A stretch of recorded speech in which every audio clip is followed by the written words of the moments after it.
Hello guys, ito po yung lulutuin natin ngayon, pininyahang manok na kal, na ito yung kal na manok, yan yung mga layer na manok, nangingitli, yan yung nagpo-produce ng mga itlog. Ito po ang ingredients natin, mantika, bawang, yung laman ng loob ng manok, at sibuyas, hotdog, chunks, at yung kal na manok, pinressure namin siya. Masarap kasi siya sa pininyahan. So guys, tingnan natin, lutuin na ni partner. So, lagay na yung mantika. Kylie.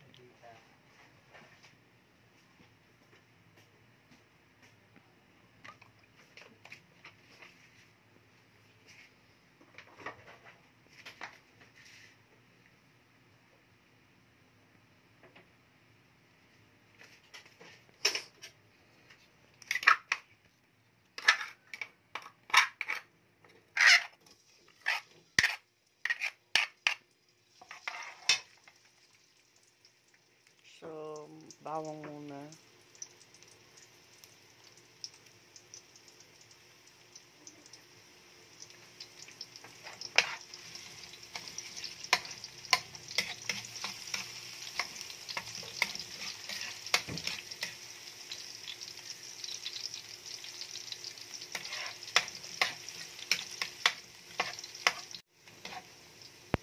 Sige.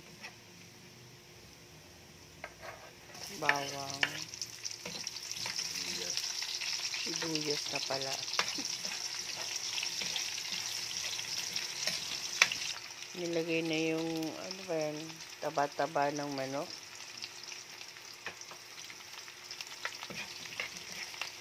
Para maano yung mantika niya.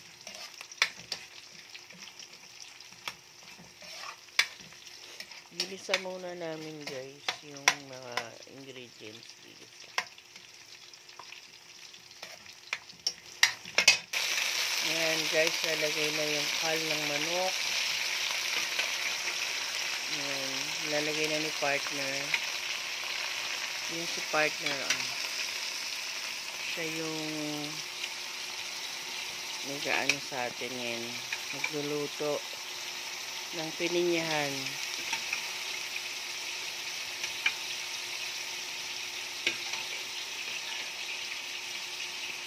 Guys, nilagay yung sabaw ng chunks. Bakit nilagay agad yung sabaw? Para kumapit agad yung lasa sa manok. Yung sabaw ng chunks. Ayan, sinangkot siya niya uli. Nalagyan ng konting patis. Pan muna natin guys. Wala nang So guys, yan. Nahalo na natin. Then, ano ang ating kasunod? Diyan. kasunod na yan. Lalagay natin yung hotdog at yung pineapple chunks. Yan, kasama na yung pineapple chunks at saka yung hotdog. Yung ano, yung gatas, hindi pa. Ay, ilalagay na rin.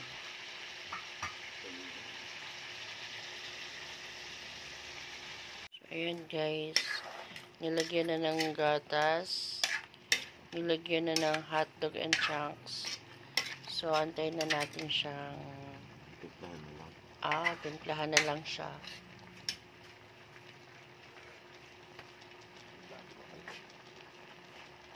Paminta. So, lagyan na ng salt and pepper na lang, no? Ganun na lang. So, bahala na kayo guys sa, sa salt and pepper. Kung ano yung panlasa nyo, yun na lang sundin nyo sa pininyahang. So, ayan guys, yung pininyahan, kal ng manok. At, hahaluin na natin yan. At, yun na guys, ready na.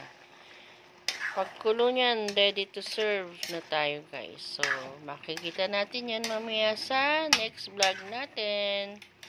Ang aming get together na magkakaibigan. So guys, thank you for watching. Please like and share and subscribe. Salamat po.